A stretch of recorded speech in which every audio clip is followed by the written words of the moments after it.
Veti Kullës, mi mbrëma të gjithë, veti Kullës në Gryk, shpreja italiane që thale, le dio pak para se të fillonim emisionin, a mund të thosh dhe njërë Kulla? E do italisht apo shqip? Italisht pastaj përktheje. Ki disperanca vive, disperato muore. Kush jeton me shpresë vdesi dëshpëruar. Me sakë se kjo nuk bëhet. Me sakë se kjo nuk bëhet. Ore shoku më thot një tip, ore shoku thot tani janë patrullat, por kanë dronin lartë dhe ndalojnë veç ato që hecin shpejt dhe parakalojnë gabim. Tani, mos exagero. Lutem, mos exagero. Dhe mos gënje. Nuk është kështu. Unë se si kur shpejt dhe nuk parakaloj asnjëherë. Çdo të thënë kjo. Dhe si puna ime janë shumica. Po filloj mesazhi që në fillim Kulla të merr. Plase le dio, plase.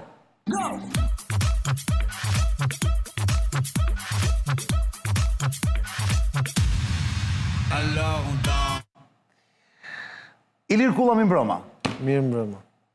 Trumpi, një nga deklaratat e fundit që ka bërë, dje ose pardje ka qenë, po mendojmë seriozisht që të rreqim trupat tanë nga Gjermania dhe Europa. Kjo pasi zoti Merz me Z, kancelari i Gjermanisë, ja dhiu pak.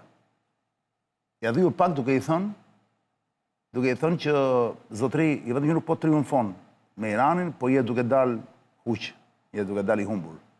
Trumpi i kutruri. Tani, më mirë apo më keq që thënë ndote Kulla? Që ti rishte, të rishte ushtarë. Pse është më keq? 1, 2, 3, 4, më thuaj lutem. Keq se kontinenti është tërësisht i papërgatitur në rast luftë.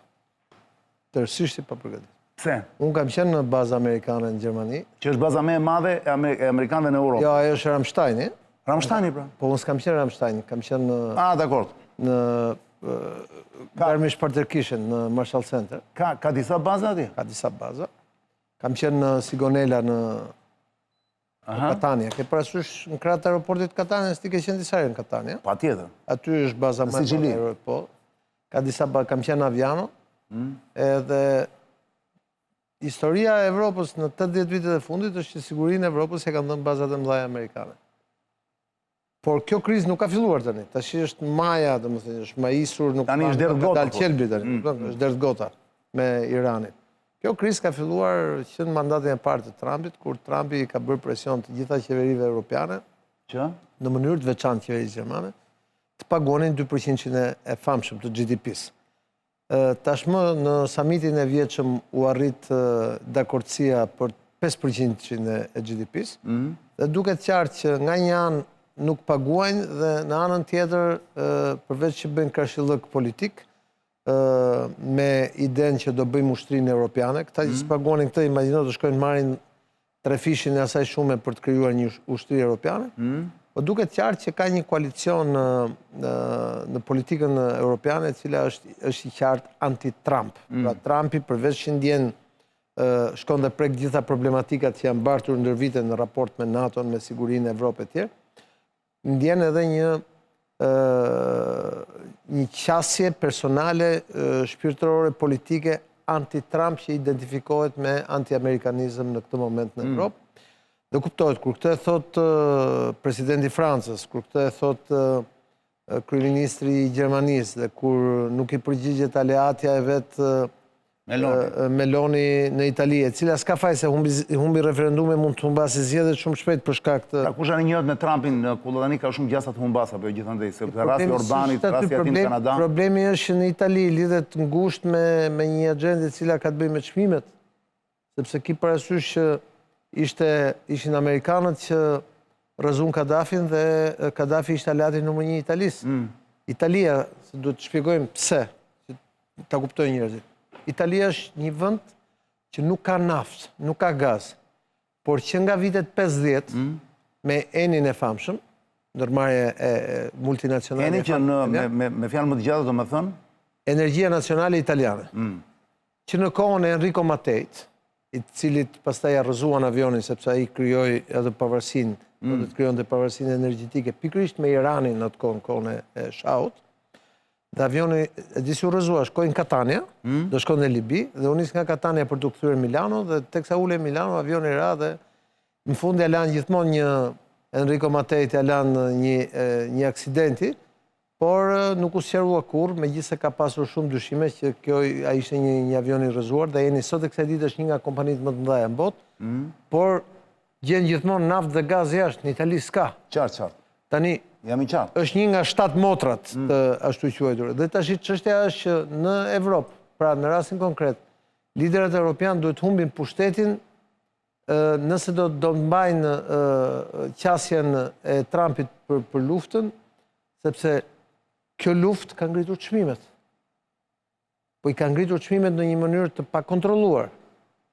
Pra, Hormuzi, nafta, industria kimike, gazi, janë një seri gjërash. Dhe nëse ne do t'i marrim që nga lufta e parë e Gjirit, lufta e dytë e Gjirit që ra Sadami në 2003-shin, pastaj pranvera arabe, pastaj lufta Ukrainë-Rusi, tani Hormuzi, ku do marrin europianët e shkretë? Kështu që edhe këta në hall janë, domethënë nuk është puna që... Por në këtë moment unë e shoh që, domethënë, tërheqjen e shoh si lajm shumë të keq, sepse i heq Evropës të vetëm garanci. Pse nga kush mund të sulmohet Europa, Kulla? Ti e merr për shaka, por unë jo, më pëlqej që bëj shaka, unë kam parë gjithmonë si një potencial shumë real që Rusia të rikthehet dhe të marrë ato hapësirat që ka patur dikur të Bashkimit Sovjetik, pasi në doktrinën politike ruse, shkatrimi i Bashkimit Sovjetik quhet nga vetë presidenti Putin, quhet si drama më e madhe e historisë së Rusisë, dhe nëse deri tani Evropa është mbrojtur, ka qenë Amerika. Flasim konkretisht, ti mendon që Rusia potencialisht mund të godasë një ditë që janë këto vende, Letoni, Lituani, këto që ka pasur? Ma to i merr për gjysmëditë ajo. Po për kë vende ke fjalën? Pak më brenda. Moldavi, futemi deri këtej, ish republikat e botës lindore, domethënë. Që janë në BE sot, që janë në NATO. Moldavia s'është NATO. Që janë në BE dhe NATO.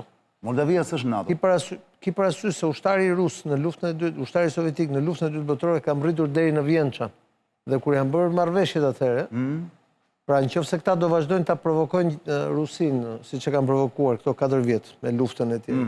Tash sapo i dhanë dhe 90 miliardë tjera për ta financuar. Po, e di, po. Mos mendoj që Rusia mund edhe të mos mendojë edhe ti kthehet këtyre, po këta s'kan ushtar. Do të thënë sot që ti themi gjërat siç janë, ka vetëm 3 ushtri të NATO-s që mbrojnë Evropën, po që s'janë anëtarë të NATO-s. Që s'janë anëtarë të BE-s. Është Turqia, është SBA-ja, është Britania. Pse, Franca e këto janë rëndë, thodi.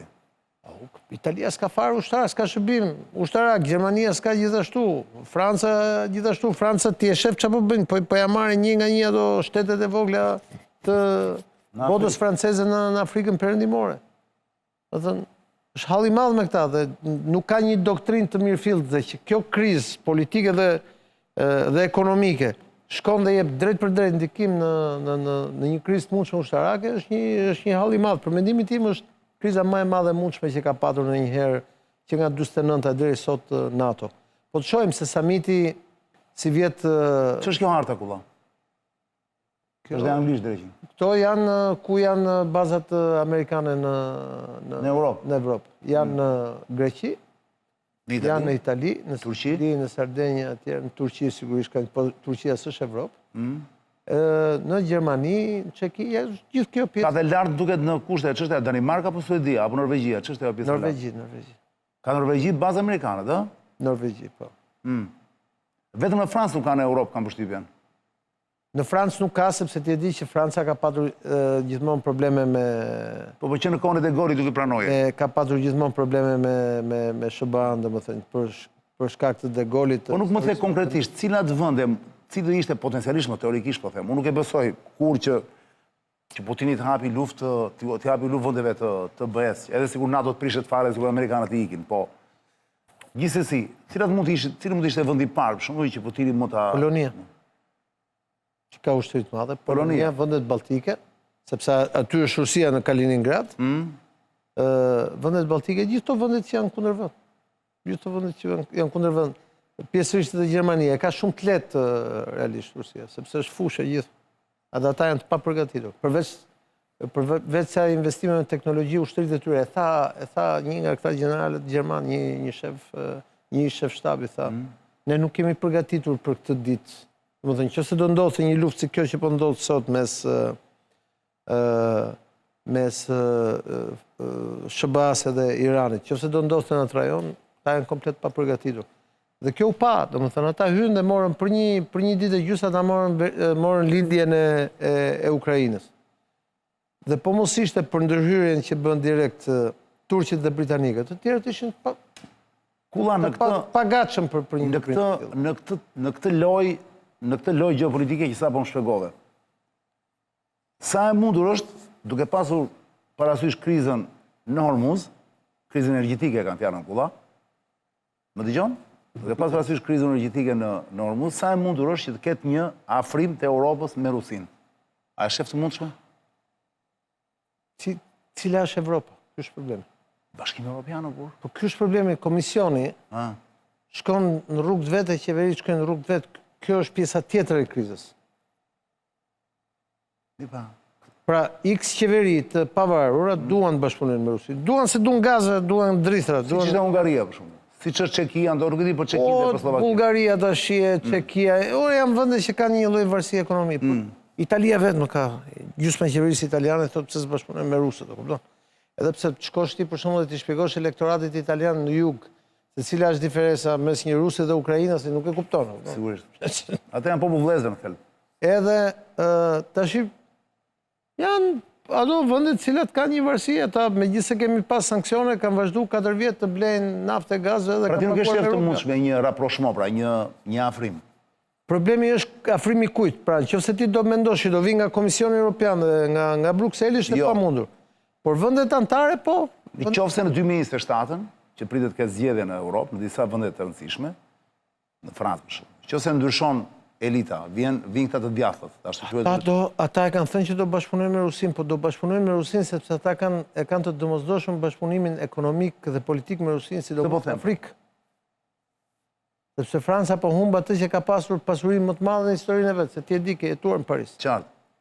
Di çfarë do të them për Francën të humbi gjithë botën frankofone në Afrikë. Do të thotë humbi gjithë burimet financiare, kupton, është ekonomia ajo që sjell rrotull gjithçka. Pra duhet që kjo të ndodhte, ti thua duhet vinte AFD në Gjermani. Kjo goca si e ka emrin kjo? Po AFD në Gjermani. Le Penin ose Bardella, se varet, Le Penin mund mos e lejojnë. Le Peni ose Bardella në Francë. Është një që është bërë eurodeputet, është një ish general i forcave të armatosur italiane që ka bërë një parti në vete që ishte me Salvinin. Po rritet ai shumë shpejt tani, është diku te 4%. Kjo Meloni unë prisja që edhe Meloni edhe Meloni nuk besoj se se i thotë. Meloni s'ka qenë kurrë pro-ruse. Po nuk do të thoshte jo një bashkëpunim, një afrim me Rusinë për çështjet energjetike. S'ka qenë kurrë, po them. Pro-rus në qeverinë italiane ka qenë lëvizja me 5 yje që ishte majt edhe Lega e Salvinit. Po ky Renzi, se e shoh Renzi shpesh më në TikTok. Jo, Renzi ka qenë gjithmonë. Nuk është pro-rus? Nuk thotë le të flasim, le të flasim. Jo, ai është për dialog. Po pra. Po jo pro-rus, është tjetër gjë. Për dialog janë një pjesë e madhe e forcave politike në Evropë sepse o çan, vare më burr nga ajo tash. A di ti çfarë do të thotë? Ti është produsi numër 1. Po Pentagoni pse u ashtu okulla? I drithari, si Pentagoni pse u mërzit sepse e pe lajmin e nxori Ledja do nxjerrit prapë tani. Ço u mërzit Pentagoni? Jo, u shokuan nga deklarata e Trumpit që ne do të rreqim trupa nga Gjermania, do nxjerr prapë Ledja tani. Ishte dalë te Politico.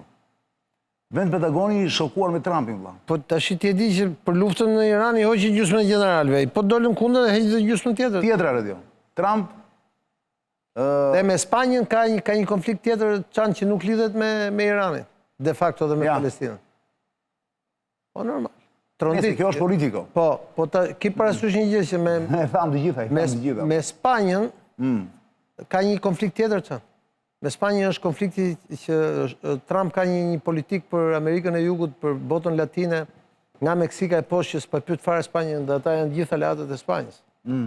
Tash ki parasysh që rrëzoi regjimin në Venezuelë dhe arrestoi Maduro. Tani vendosi prapë sanksione në Kuba dhe do të rrëzojë regjimin në Kuba.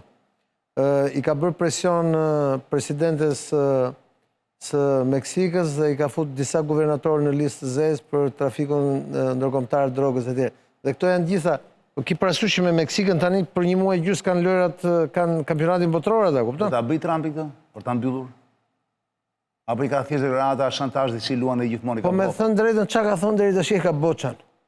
Se sa e ka të mundshme, do ta lë kjo pjesa tjetër politike, kongrese këto që, po çka ka thënë deri tani çan e ka bërë. Ai kur thotë të rreqim trupa, nuk thos do i mbyllim, thjesht do reduktoj. Do lej minimumin aty, po. pra, Ki ta themi parasysh, po me bët njëjtën gjë në Kosovë për shembull. Kupton?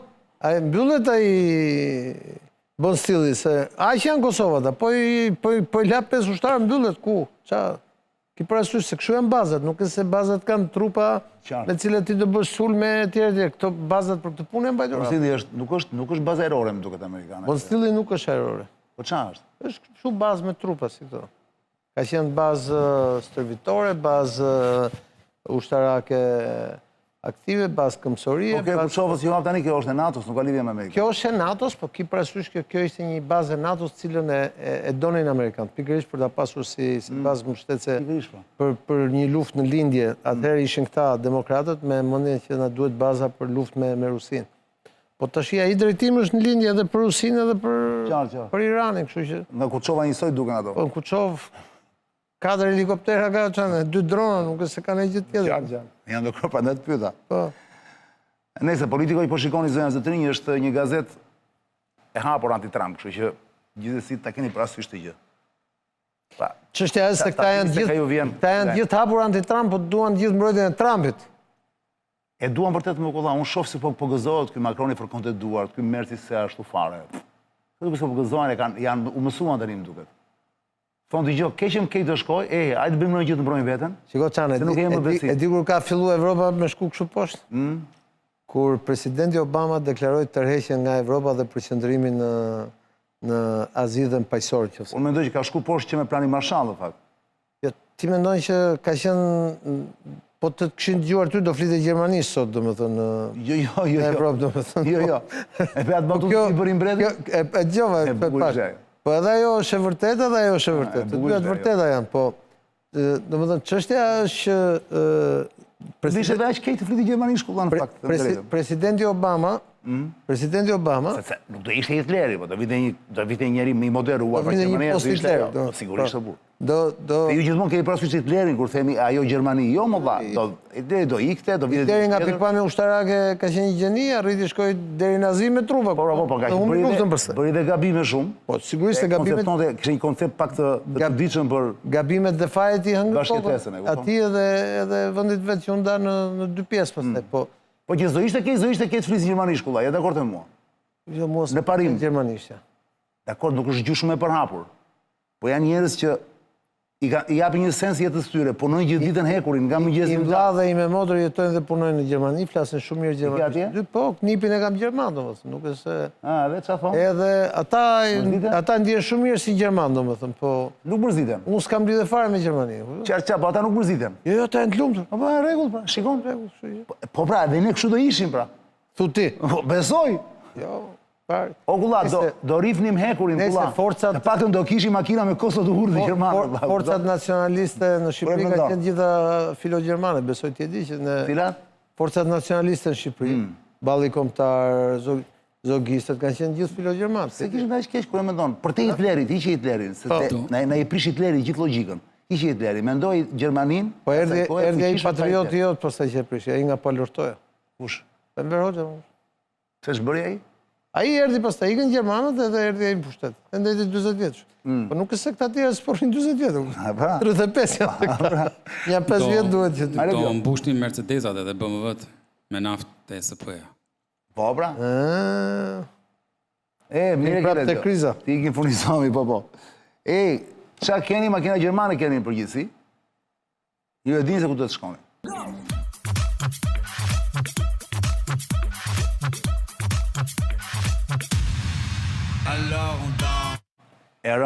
Emiratet e Bashkuara Arabe, që të saksojmë, se fjala Emirate. Bravo, e mendova, por imagjino se aty të i gjatë do dilte, do doshin 2 reshta, do ditën nga ekrani. Po shqiptarët e kanë shumë thjesht, Dubai ose Abu Dhabi... Atë le ti imagjinojnë.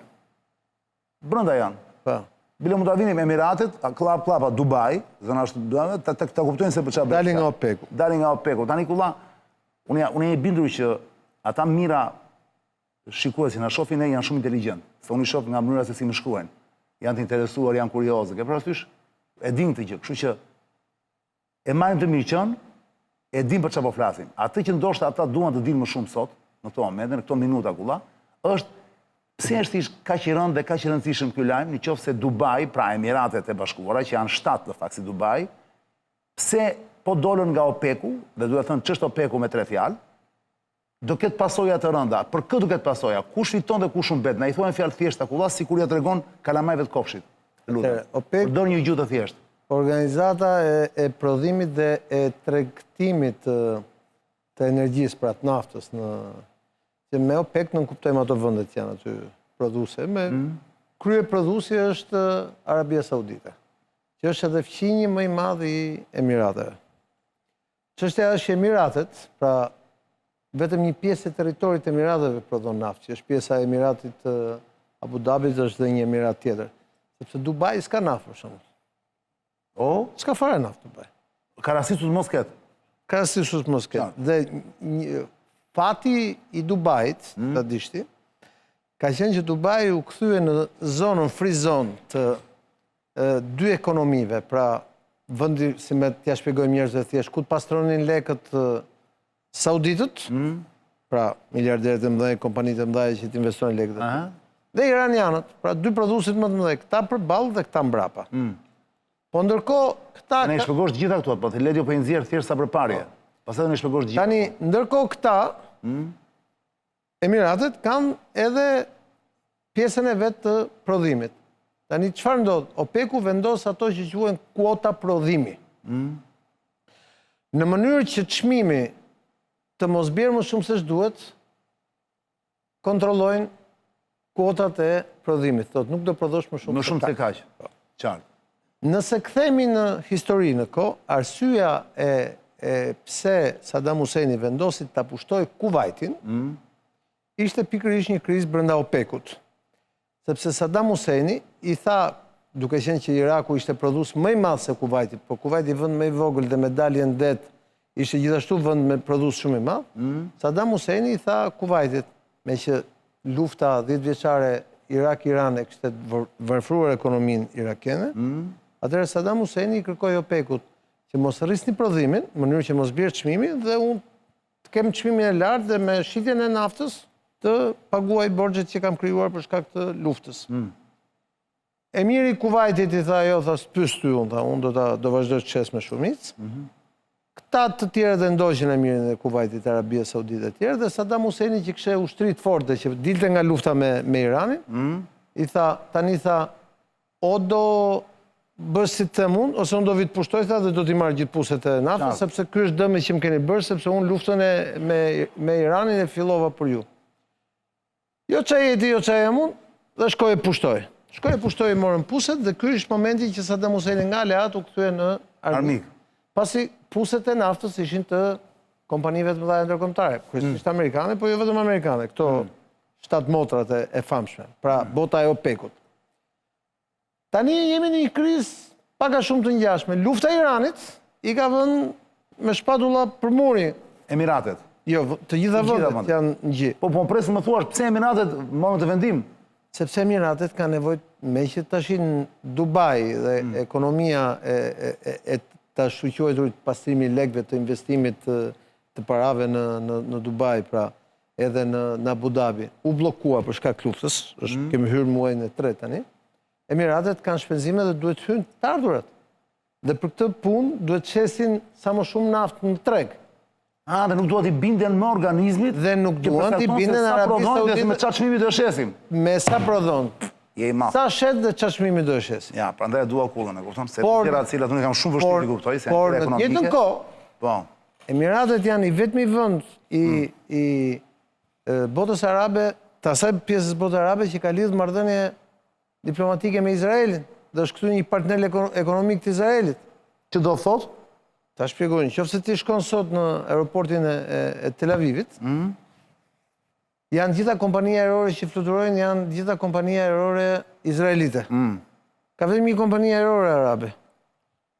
Emiratesi ose Fly Dubai që janë e njëjta kompani. Që do të thotë që vetë fondet izraelite janë duke investuar tek Emiratet, që t'ja blenë naftën e tyre dhe ta hedhin treg ndërkombëtar, që të vazhdojnë se ka nevojë dhe Izraeli, se dhe Izraeli ka 3 vjet që është në luftë. Sigurisht.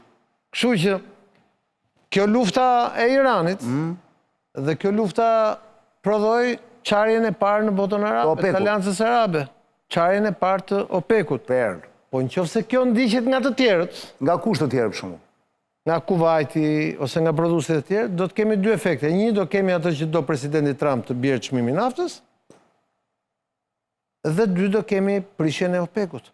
Dhe nervozizmi i madh që ka Arabia Saudite me SBA-t. Pa Arabia Saudite Është prodhuesi më i madh. Pra Riadi pse mërzitet për këtë gjë? Po sepse është prodhuesi më i madh, është ai që ka pas autoritetin gjithmonë. Edhe nuk do që të ikin të veçlit. Po sigurisht nuk do të prishet loja dhe Arabia Saudite është ajo, se Arabia Saudite çfarë ekonomie ka? Naftën ka, s'ka gjë tjetër.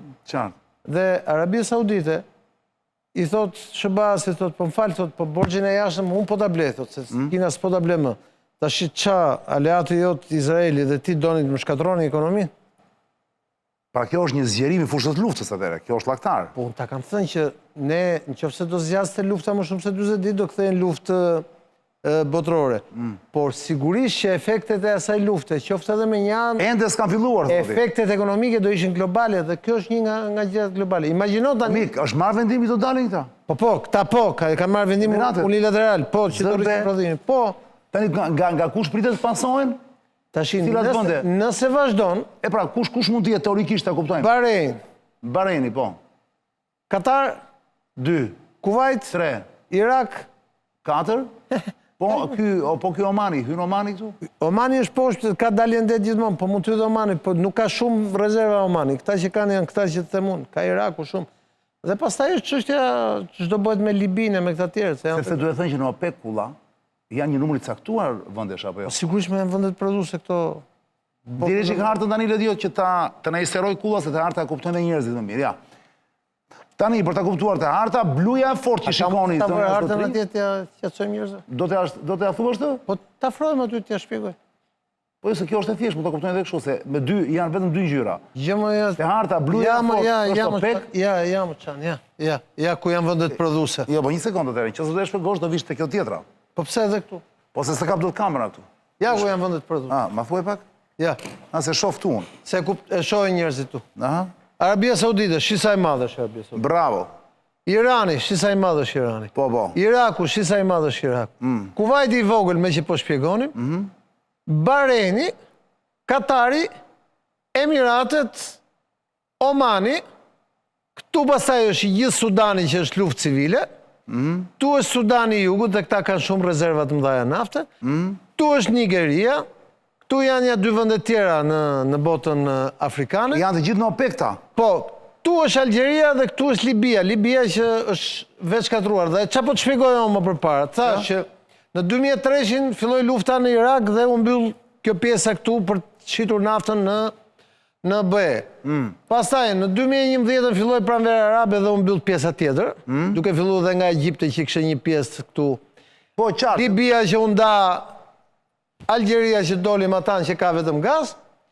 Pastaj filloi lufta me Rusinë, se është Rusia prodhuesi shisa e madhe, është Rusia, është prodhuesi i madh nafte e tjerë. Dhe pastaj mas Rusisë që gjithashtu në këtë lojën e madhe të prodhimit naftës, se aty kemi edhe Meksikën, Venezuelën dhe SBA-n vetë, pas Rusisë pastaj ngelëm dhe pa naftë e gaz rus, edhe tash kishim ngel vetëm me këtë që vinte nga Arabia Saudite, nga gjiri persik. U mbyll dhe gjiri persik, tash i ka ngritur gjithë duart. Tash i problemi është që këtu Venezuela e morën amerikanët. Po, bravo. Meksika që i bën presion amerikanë dhe amerikanë që kanë edhe vetë naftën e vetë. Kështu që kemi këto hartën e këtyre të vendeve të zeza, më me të zeza që quhen OPEC, dhe këto me blu që janë OPEC plus. Tash nëse çmenden këto tani. OPEC plus çdo më thon kulla, prit para se të thuash në nëse çmenden. Çdo më thon OPEC plus. Janë këto vendet që janë asociuar më vonë dakord. OPEC-ut. Okej, kuptova. Po tash imagjino që Mosik, o Ledio, afrohen që kullën, o e ç'është një OPEC plus pak këtu më poshtë kullat e këto ishut, që janë këtu poshtë? a këtu? Që janë këto? Këtu jemi në Indonezi, Po? edhe në Malezi. Malezia është prodhues. Edhe këto janë OPEC plus. Po. Kullak, prit një sekundë, Mosik e fundit fare. Ledio, afro edhe një? Tani, gjithë pjesa tjetër e botës, do më thënë konsumon Kina që është ekonomia më e madhe botës, India që është ekonomia... Po, shumica është konsumator, Australia që është një kontinent, imagjino që bëhet është. Tani kulla, mos i sekund, Ledio, ngrije pak atë hartë më lartë, se më duke se pash një OPEC plus dhe në verit e Europës. Jo, afro dhe më those, nuk kuptohet ati, afro, po la, shife kulla, apo nuk ka lidhje, jo, Rusia është OPEC plus, lartë fare, që është ajo? Kaliningradi është... Jo Kaliningradi, më lartë akoma kulla. është Norvegjia, ka dhe jo pak. Po Norvegjia, ba, ati, nuk e shikoni. Po, ka dhe Norvegjia. Pa, është blu. Po, ka në det Norvegjia. Është det aji? Po, ka në det. Se ndryshë nuk di ishte blu prapë, këtonë se po insistoj. Ka në det. Blu i hapur. Ka prodhimi është në detin e Veriut edhe nga këto, nga British Petroleum, nga... Mos të pjesë e Rusisë ajo që më duk mos të Norvegjia, kulla?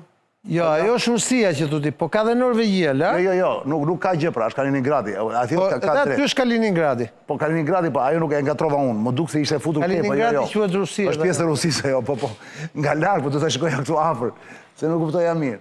Se ja ku janë, Suedi, Norvegji, Danimark, s'ka lidhje. Nëse, ishte perl ky shpjegimi. 9:38 ora, lere me kuptova. Ta kuptojmë që nuk ka në kështu në aleancë, dashurie, parime, kështu se...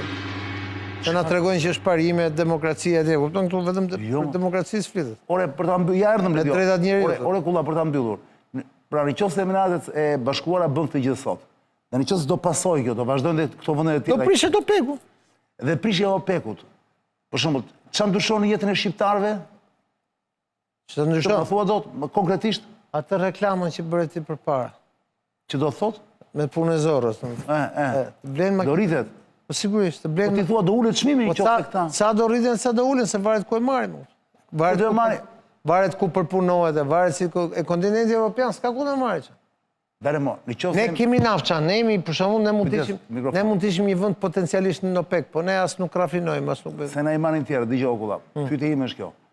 Për Shqipërinë nuk ka ndonjë ndryshim po prish ose jo OPEC-u, sepse Rama i ka mirë dhe me Saudin, edhe me Emiratet. Se ti kujton se të falin gjë ata? Po urrit çmimi urrit, po ora çmimi ra, ç'lidhje Jo, po nga që më the pak më parë se më bëri përshtypje që më the pra që do arrihet ajo që ka thënë Trumpi, që mund të ketë dhe rënje të çmimit këtë thetë. Mundet, nuk thash që do arrihet, thash mundet. Kjo është e rënd, pra, se thua, ky është lajm i keq, aktualisht po flasim për Saudin, për Riyadhin. Jo, nuk është për të tjerët. Le ta themi këtë gjë. Varet, mund të jetë edhe për Rusin. Nëse rritet çmimi, është lajm i mirë për prodhuesit. Nëse bie çmimi, është lajm i keq për prodhuesit. Por deri tani, nga lufta e 2003-shit e deri sot që flasim, të gjitha vendet që kanë naftë, të gjitha janë pasuruar, edhe nëse ti e shef gjitha, do më thënë... Unë them që pasuruar do ketë vendet e tjera që s'ka naftë, mo. Vendet e tjera... Mund ta blejmë më shtevë, mund ta blejmë më lirë, pra, nuk dihet akoma. Më shtrenjë do e blenë, që mos e... Është e sigurt. Po, sigurisht. Do dalen do ngrojnë ndjellë, ke parasysh se bëjmë në kështu.